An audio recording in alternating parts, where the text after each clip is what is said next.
Bonjour à tous et bienvenue sur la chaîne Wrestling Love. On se retrouve aujourd'hui pour une toute nouvelle vidéo. Alors dans cette vidéo, on va faire la review du dernier show de Big Japan Pro Wrestling. Donc c'était BJW Deathmania 9. Sachant que Deathmania, bon c'est pas le plus gros show de l'année, hein, mais c'est l'un des plus gros shows de l'année en tout cas de BJW. Sachant que leur plus gros show de l'année, si je dis pas de bêtises, c'est le Ryogokutan, qui se déroulait habituellement en novembre. Il y en a pas eu un l'année dernière, donc on va voir s'il y en a un cette année finalement. Du coup, alors personnellement, ce show Deathmania 9, il me hypait bien. Bon, je suis pas BJW très régulièrement non plus, mais franchement, il y avait pas mal de matchs sur la carte qui avaient l'air vraiment très très cool, notamment le Nakanoe contre Fuminori Abe pour le titre BJW Strong qui me hypait pas mal à titre personnel. Également un Shigeru Irie contre Yuya Aoki, comme ça en undercard, c'est cadeau. Bon, évidemment, j'avais de la hype pour ce combat. Le match de titre tag également me hypait bien. Du coup, on va pouvoir commencer la review de ce show Deathmania 9, donc diffusé sur Samurai TV le 12 septembre. Bon, il a eu lieu le 5 et il est sorti donc le 12. Alors, en opener, on avait un tag team match avec Hiroyuki Suzuki et Takuo Kato qui affrontaient Kazumi Kikuta et Takuya Nomura. Alors, victoire de Kazumi Kikuta et Takuya Nomura, le match a duré un peu plus de 9 minutes. Bon, évidemment, c'est version Samurai TV, donc on n'a pas tout vu, c'est pour ça que personnellement, j'ai mis que 2,75 parce que je peux pas forcément monter au-dessus avec ce qu'on a eu, mais ça reste un match qui était cool à voir, hein. Finalement, Takuya Nomura arrive à faire une bonne performance. J'ai bien aimé ses échanges personnellement avec Takuo Kato, et non, mais clairement Nomura, tu sens qu'il sort du lot finalement, tu sens qu'il arrive à se démarquer, et j'adore Takuya Nomura très clairement, et de toute façon après on verra, mais finalement c'est logique que son équipe gagne. De toute façon déjà en voyant les noms, on se dit que Kikuta et Nomura vont obligatoirement gagner, et finalement c'est encore plus logique qu'ils gagnent vu la suite des programmes chez BJW. Nomura, il venait d'avoir un match de titre strong contre Nakanoe où il avait fait time limit draw, donc voilà, enfin là c'est bien de le faire gagner ce match. Du coup, voilà pour cet opener, donc logiquement remporté par Kikuta et Nomura, auquel j'ai mis 2,75. Du coup, on va pouvoir passer au prochain match du show. Alors, le prochain match du show, c'était Akira Yodo et Kankuro Oshino, donc l'équipe G-Shock 1010. Enfin, 1010, je vais pas faire un mélange d'anglais et de français, sinon on est mal parti, qui affrontait Jaki Numazawa et Masaya Takahashi. Le match a duré 7 minutes, bon évidemment Samurai TV on n'a pas vu les 7 minutes, mais de ce qu'on a vu, j'ai trouvé ça correct. Personnellement, bon j'ai mis 2,5 parce que c'est encore une fois c'est de ce qu'on a vu, mais on a quand même quelques échanges qui sont pas mal. Je trouve que Masaya Takahashi fait une bonne performance personnellement de ce qu'on a vu. Yodo et Oshino ont un bon teamwork, ça passe, mais bon après voilà, on peut pas analyser des masses le combat finalement avec ce qu'on a, mais ça reste un match correct pour de l'undercard. Personnellement, j'ai pas aimé le finish où t'as un mist de la part de Numazawa, il me semble, sur Akira Yodo pour remporter le match. Donc bon, j'ai pas trouvé ça hyper nécessaire. Pas l'overbooking en undercard, je suis pas fan personnellement. Alors je sais pas si c'est une habitude spécialement de la part de Jaki Numazawa de faire ça sur ses fins de match, mais bon, c'est assez malvenu, j'ai trouvé. Du coup, voilà donc pour ce deuxième match de la carte. Alors on va pouvoir passer au troisième match du show du coup. Alors le troisième match de Deathmania 9, c'était un autre match par équipe avec d'un côté les Brahman Brothers, donc Brahman Kei et Brahman Shu, et de l'autre côté Kazumasa Yoshida et Abdullah Kobayashi. Alors comme vous vous doutez, sur un match des Brahman, on n'a pas forcément eu le catch le plus sérieux très honnêtement, mais ce qu'on a eu était plutôt cool, j'ai trouvé. Le match a duré 8 minutes, on en a eu moins comme d'habitude évidemment. Victoire des Brahman Brothers d'une manière assez fun, parce que il faut réussir à avoir Kobayashi et Yoshida avec des spots comédie, enfin voilà, c'est les Brahman, et évidemment. Bon, j'irai pas jusqu'à dire que Kobayashi m'a fait marrer, mais je l'ai trouvé plutôt correct dans le match. Mais non, ouais, bon, clairement, c'était un match qui était là pour... C'était vraiment un match assez random, mais bon voilà, ça fait son taf en undercard, je trouve, ce genre de match. Personnellement, j'aime bien les Brahman, j'aime bien ce qu'ils font en termes de comédie, donc évidemment, ça reste un match qui est plutôt agréable à regarder pour ma part. Bon, si on n'aime pas les Brahman, je comprends qu'on puisse pas du tout aimer ce qu'on nous a montré du match, mais moi j'ai trouvé ça plutôt correct personnellement. J'aime bien Kazumasa Yoshida, voilà, c'est pas incroyable, mais bon voilà, ça fait le taf en undercard, et du coup voilà, victoire des Brahman Brothers. Du coup voilà, donc pour ce troisième match du show, on va pouvoir passer au prochain match. Alors le prochain match du coup, c'était le dernier match de la multiman undercard, on va dire, avec du coup d'un côté Kazuki Hashimoto, Kosuke Sato et l'actuel champion BJW Junior Heavyweight Kota Sekifuda, qui affrontait du coup Shinya Ishida, Yusaku Ito et Intelligent Sensational Grand Passion Mass Number 4. D'ailleurs, ça m'a surpris de voir ce gars chez BJW, parce que bon, personnellement, évidemment, je l'avais déjà vu dans certains house show DDT, hein, surtout. Mais alors chez BJW, je vous avoue que ça m'étonne plutôt de le voir, et finalement, moi je trouve ça bien, parce que bah finalement, il catche bien Intelligent Sensational Grand Patient Mass Number 4. Il a des bons échanges, notamment avec Kota Sekifuda, je trouve, qui était franchement plutôt pas mal. C'est Sekifuda qui va remporter le match pour son équipe au bout d'un peu plus d'10 minutes, et il va faire le tomber justement sur Intelligent Sensational Grand Patient Mask Number 4. Oui, son nom est très long, hein, mais bon. Bon, clairement, autour de Sekifuda, t'as Kazuki Hashimoto et Kosuke Sato qui sont loin d'être mauvais, je trouve, même si évidemment la lumière est mise sur Kota Sekifuda, ce qui me paraît plutôt logique. C'est le champion junior, il va bientôt défendre son titre junior, hein, on le rappelle, ce sera le 23 septembre contre Tetsuhiko Yoshino, ce sera la première défense de Sekifuda d'ailleurs. Donc voilà, il y a pas mal d'enjeux en ce moment avec Sekifuda, et non, ouais, j'ai trouvé le match plutôt bien fait. Personnellement, j'ai trouvé plutôt agréable à regarder. Personnellement, j'ai mis 3. Pour moi, voilà, c'est le meilleur match de ces 4 tags de début de show. Finalement, c'était assez cool à voir, et du coup, victoire de Kota Sekifuda plutôt logique. Du coup, voilà, donc pour ce match, on va désormais pouvoir passer au prochain match du show. C'est là qu'on commence déjà les plus gros matchs. Bon, on n'est pas sur les matchs de championnat non plus, mais on commence déjà sur les plus gros matchs, puisqu'on a un singles match entre Yuya Aoki et Shigehiro Irie. Alors c'était un match qui m'a hypé bien, hein, personnellement. Comme vous savez, j'aime beaucoup tout ce qui est division strong, hein, du côté de chez BJW, et évidemment Irie contre Yuya Aoki m'a hypé bien. Le match a duré un peu moins de 10 minutes. Bon, on n'a pas tout vu, malheureusement, il y a eu une ou deux coupures, me semble, mais bon, ça, on a quand même eu la grosse majorité du match, donc voilà, ça m'a bien plu personnellement. Bon, j'ai mis que 3,25 parce qu'évidemment, je veux en voir plus d'un Shigehiro Irie contre Yuya Aoki. Le match était vraiment très cool. T'as Aoki qui attaque directement Shigehiro Irie. J'ai trouvé ça assez bien fait pour prendre la domination, parce que t'as quand même une différence de gabarit entre Irie et Aoki qui va être bien montrée durant tout le match d'ailleurs. Par exemple, à un moment, t'as Irie qui se fait surpasser par Aoki. J'ai trouvé ça super, parce que finalement c'est un spot c'est tournant dans le match finalement pour Yuya Aoki, parce que le peu de domination qu'il va avoir, il va avoir sur des moments comme ça, et Irie est hyper impactant dans tout ce qu'il fait. Cannonball, à un moment il fait dès le début du match, dans la séquence de début, un crossbody à Aoki entre les cordes pour passer vers l'extérieur. C'est une prise que j'aime beaucoup, hein, personnellement, de la part de Shigehiro Irie, et il remporte le match avec une lariat qui est hyper impactante, que j'adore. Personnellement, les lariats de Shigehiro Irie, je les trouve hyper impactantes, et celle-là, tu sens qu'elle a bien claqué, quoi. Et Aoki, tu sens clairement qu'il a tout donné dans ce match. Et non, ouais, c'était vraiment cool à regarder. Voilà, c'est un Irie et Aoki, donc globalement, on va pas sortir de ce match avec de mauvaises impressions sur le match.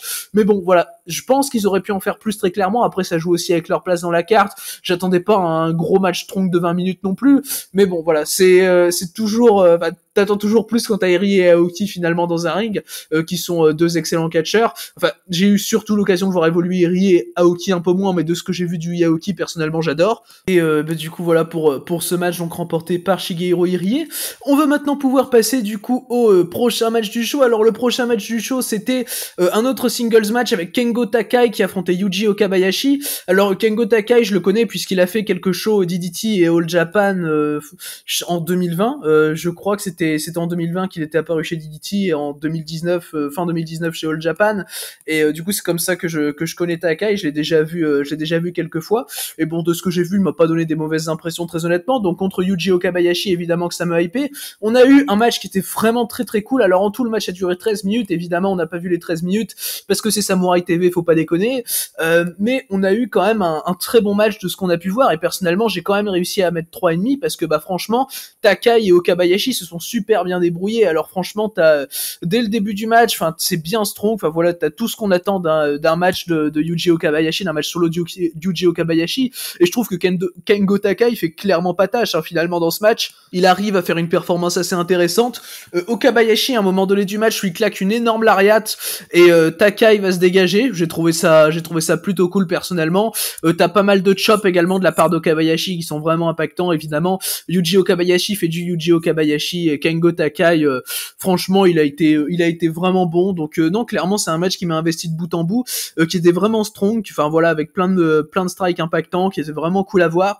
Donc non, ouais, personnellement j'ai vraiment été investi par le match. C'est mon match préféré hors match de titre, c'est mon match préféré de la carte finalement. Donc non, clairement ça a très très bien fait son taf, et la victoire de Yuji Okabayashi me paraît logique personnellement, parce que bon, t'as Okabayashi qui est signé chez Big Japan, qui est toujours dans les hautes cartes strong, et Kengo Takai qui est pas signé, donc qui apparaît quasiment jamais chez Big Japan, donc ça me paraît logique. Du coup bah voilà pour ce singles match.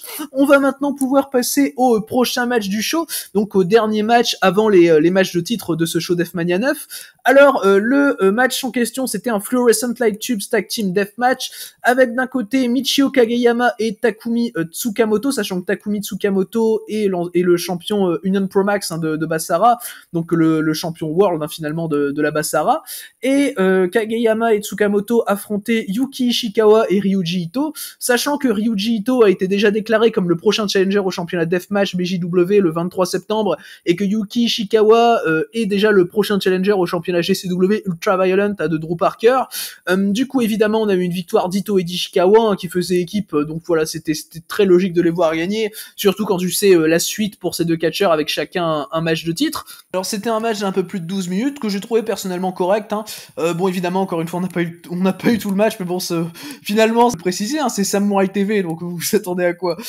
Bon, personnellement, j'ai mis 3,25, voilà, bon, c'est pas spécialement ma cam, ce genre de deathmatch, mais bon, c'était plutôt bien fait, il y avait quelques spots qui étaient plutôt cool avec les néons. T'as dès le début du match un teasing pour savoir qui va se faire claquer dans les néons qui sont au corps en premier. J'ai trouvé ça bien fait personnellement. Il y a quelques échanges qui sont pas mal, je trouve, entre Michio Kageyama et Yuki Ishikawa. C'est d'ailleurs les échanges qui vont prendre la majorité du match, hein, finalement. Après, t'as Ryuji Ito qui va arriver et qui va réussir à battre Michio Kageyama pour remporter le match. Personnellement, d'ailleurs, j'ai trouvé le finish plutôt cool. Et la victoire de Ryuji Ito, donc est plutôt logique. On a assez peu vu finalement, je trouve, Takumi Tsukamoto. Alors c'est peut-être du fait que le match a été coupé et qu'on a peut-être coupé finalement ses seules minutes d'apparition, mais bon voilà, j'ai pas eu l'impression de voir trop Takumi Tsukamoto dans le match. Mais bon voilà, Kageyama arrive à faire une bonne performance quand même, c'est un bon petit deathmatch, voilà, je trouve que ça passe. Comme je l'ai dit, c'est pas spécialement ma cam, mais je trouve que franchement c'est plutôt correct pour où c'est placé dans la carte finalement, et voilà, tout le monde a fait un bon taf. Voilà, il y a eu quelques spots pas mal, comme j'ai dit, avec des néons. Du coup voilà, donc pour ce match remporté par Ryuji Ito et Yuki Ishikawa, on va maintenant pouvoir passer du coup aux 3 matchs de titre, hein, de ce show BJW Deathmania 9. Alors les 3 matchs de titre, alors on va commencer par le match de championnat BJW Tag Team avec Okami, donc Daichi Hashimoto et Hideyoshi Kamitani, qui effectuaient leur première défense de titre après avoir pris le titre en août aux Astronauts.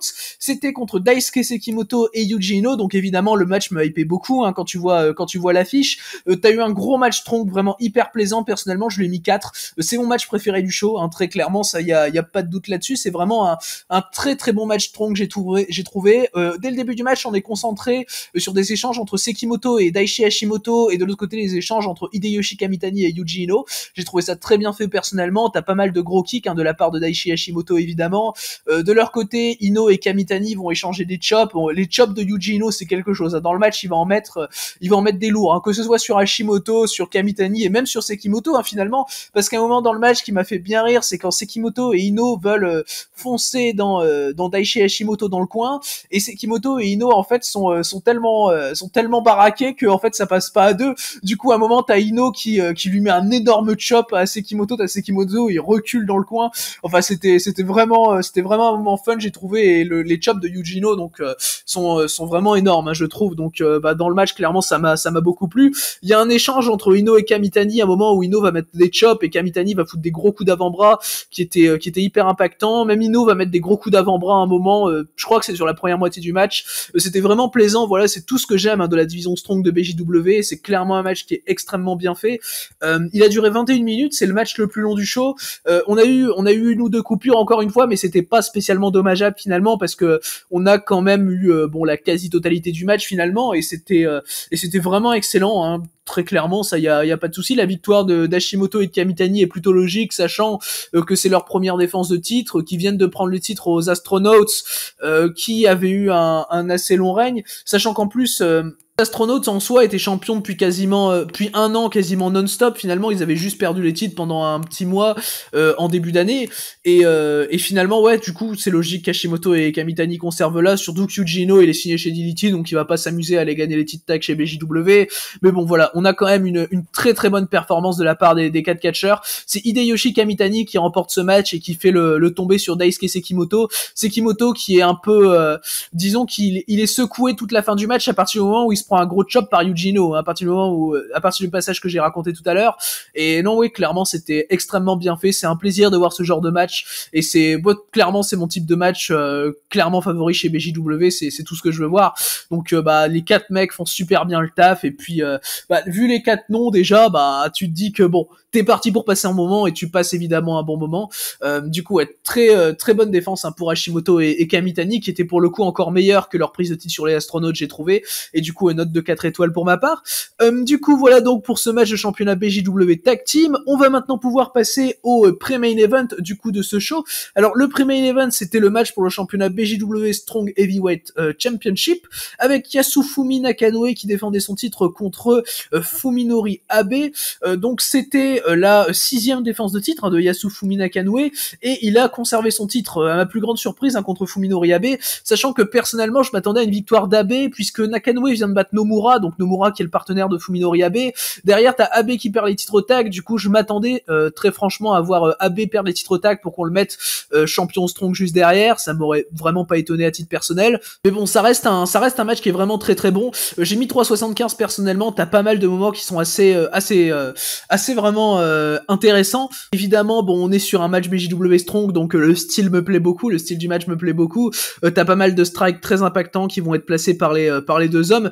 Nakanoe, déjà avec son gabarit, tu sens que c'est assez impressionnant, mais t'as pas mal de techniques également ça m'a plutôt étonné. T'as quelques séquences techniques dans le match, bon, pas autant que dans le Nakanoe Nomura pour le coup, mais t'as quand même quelques séquences techniques qui sont plutôt cool, finalement. Et Nakanoe, il montre qu'il sait s'y faire dans ce domaine. Donc non, ouais, c'était vraiment bien fait. Abe va quand même pas mal dominer le match, j'ai trouvé, surtout sur pas mal de séquences de strike. À un moment, c'est vers la fin, il place un énorme headbutt sur Nakanoe qui résonne dans toute l'arène. Enfin, c'était assez ouf le headbutt d'Abe. De toute façon, à chaque fois qu'Abe claque un headbutt, ça résonne de fou. Je trouve les headbutts de Fuminori Abe, c'est assez taré.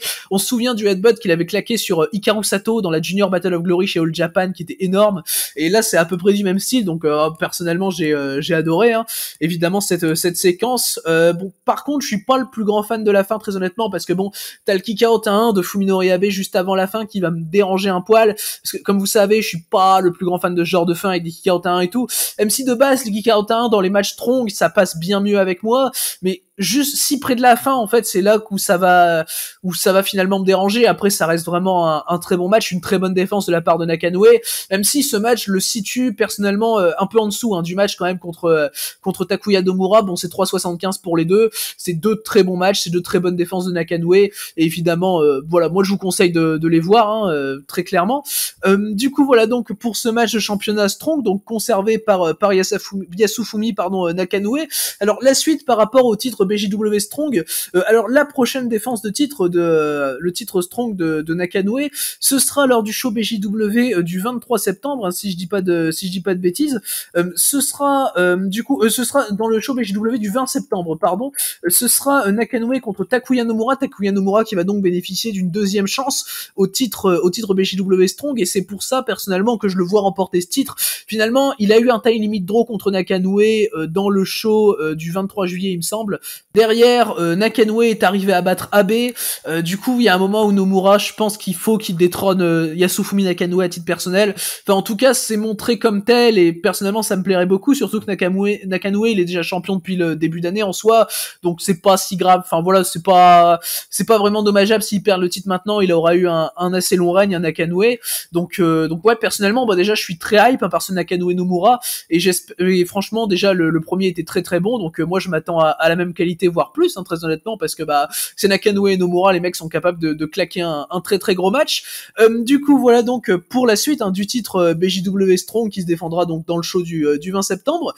Du coup, on va désormais pouvoir passer au main event de ce show BJW Deathmania 9. Alors, le main event de ce show, c'était du coup le match pour le championnat BJW Deathmatch Heavyweight Championship. C'était un TLCC Deathmatch, donc un TLCC Deathmatch, c'est-à-dire tables, ladders, chairs et cage, parce que du coup, il y a une petite cage qui est, enfin une petite cage quand même, une belle cage hein, quand même. Enfin voilà quoi, vous m'avez compris, qui est placée sur un coin du ring, qui va évidemment servir pour quelques spots dans le match. Et du coup, c'était Drew Parker qui défendait son titre pour la deuxième fois, et c'était contre Yuko Miyamoto. Et c'est Yuko Miyamoto qui a gagné le match, qui est devenu donc le nouveau champion BJW Deathmatch dans un match de 20 minutes.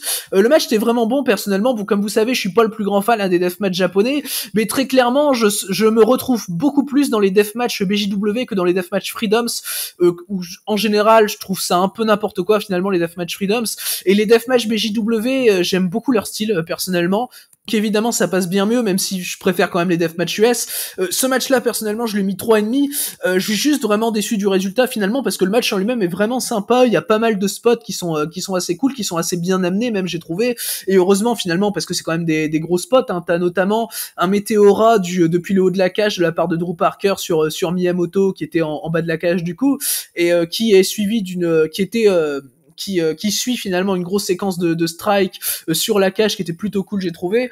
Enfin voilà, t'as pas mal de spots comme ça qui sont vraiment sympas. Les mecs vont bien utiliser leur environnement, j'ai trouvé. Enfin je veux dire, tu commences finalement, ils y vont crescendo finalement. En fait, ils commencent le match, ils utilisent pas spécialement d'armes les 2 premières minutes. C'est vraiment bien fait, c'est vraiment agréable en termes d'in-ring. Tu sens que Miyamoto, c'est un super catcheur très clairement, et tu sens que Drew Parker quand même, il a quelques skills également et qui le rend très cool dans certaines séquences.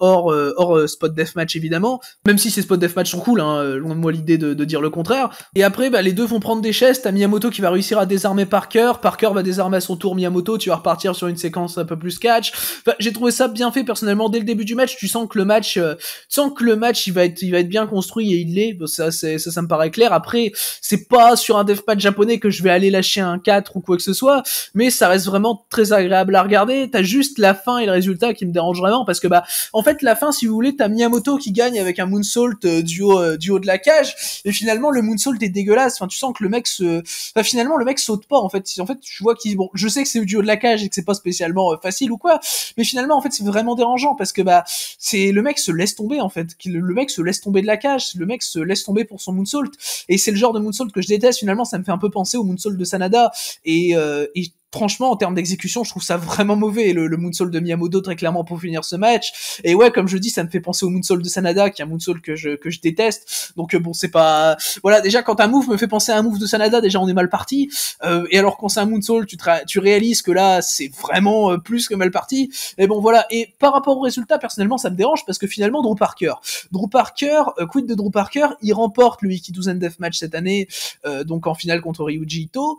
Il arrive à remporter le titre BJW Deathmatch Heavyweight, donc jusque là vraiment très bien. Sauf que le mec perd son titre dès sa deuxième défense de titre, et sa première au Japon, parce que j'avais dit tout à l'heure que c'était sa deuxième défense de titre, j'avais pas dit sa première défense de titre, c'est contre Alex Colon chez GCW quoi. Donc bon, enfin le mec a pas réussi une seule défense chez BJW, donc moi personnellement je trouve ça assez problématique. Voilà, moi ça me dérange finalement, parce qu'en fait tu fais gagner à un mec le plus gros tournoi de l'année, tu fais gagner à un mec ton titre principal, juste après ce tournoi, tu le construis vraiment en tant que nouveau gros champion deathmatch finalement, puis en fait il perd dès sa première défense au Japon. Et moi je trouve ça vraiment dommageable pour le booking de Drew Parker. Bon voilà, je vois pas spécialement l'intérêt de donner le titre à Yuko Miyamoto. Après peut-être je suis pas assidûment les storylines chez BJW, peut-être qu'il fallait que ce soit Miyamoto qui prenne le titre à Drew Parker, même si personnellement ça m'étonnerait, mais je suis vraiment sceptique quant à la décision de booking, et ça me dérange un peu de voir Drew Parker perdre le titre dès maintenant personnellement. Mais en soi, ouais, pour revenir sur le match, donc il était vraiment quali, et donc voilà, 3,5 pour ma part. Du coup, par rapport à la suite du titre BJW Deathmatch Heavyweight, comme je l'ai évoqué tout à l'heure, c'est Ryuji Ito qui sera le prochain challenger à ce titre BJW Deathmatch, donc premier challenger de Miyamoto. Personnellement, Miyamoto contre Ito, je pense que ça peut être sympa, ça me hype pas spécialement, très honnêtement, ça m'aurait plus hypé d'avoir un Parker Ito, personnellement. Même si j'avais pas vu le premier, donc en soi je sais pas le niveau que ça peut donner, et par rapport au booking, finalement, j'avais plus envie de voir Drew Parker champion à ce moment-là, quoi, et d'avoir une revanche Parker Ito qui m'aurait semblé cool. Du coup, à la suite par rapport à Drew Parker, il défendra son titre GCW Ultra Violent dans le show du 23 septembre, donc le même show que le match de championnat BJW Junior Heavyweight contre Yuki Ishikawa, hein, du coup sa défense de titre à Drew Parker. Du coup, voilà donc pour la suite des titres Deathmatch et Ultra Violent. Du coup, c'est ce qui conclut donc ce show BJW Deathmania 9. Alors par rapport au show dans l'ensemble, personnellement, je l'ai trouvé vraiment cool. Bon, la diffusion Samurai TV, c'est pas spécialement quelque chose qui aide, mais je trouve ça vraiment mieux fait chez BJW que chez Ice Ribbon, par exemple, où récemment t'as eu le show anniversaire de Ice Ribbon, que j'ai reviewé sur la chaîne d'ailleurs, où la diffusion Samurai TV était vraiment horrible et te faisait rien voir, mais finalement là je trouve que ça allait encore pour une diffusion Samurai TV, et puis en termes de qualité le show est vraiment cool à voir.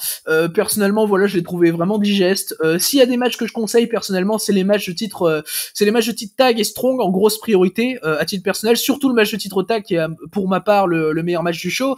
Et si vous aimez vraiment le deathmatch, bah regardez le Parker Miyamoto, parce qu'à mon sens c'est vraiment un très bon deathmatch. Du coup voilà donc pour cette review de BJW Deathmania 9. Merci à vous du coup d'avoir écouté cette vidéo, j'espère qu'elle vous aura plu, et du coup d'ici les prochaines vidéos, je vous dis à la prochaine.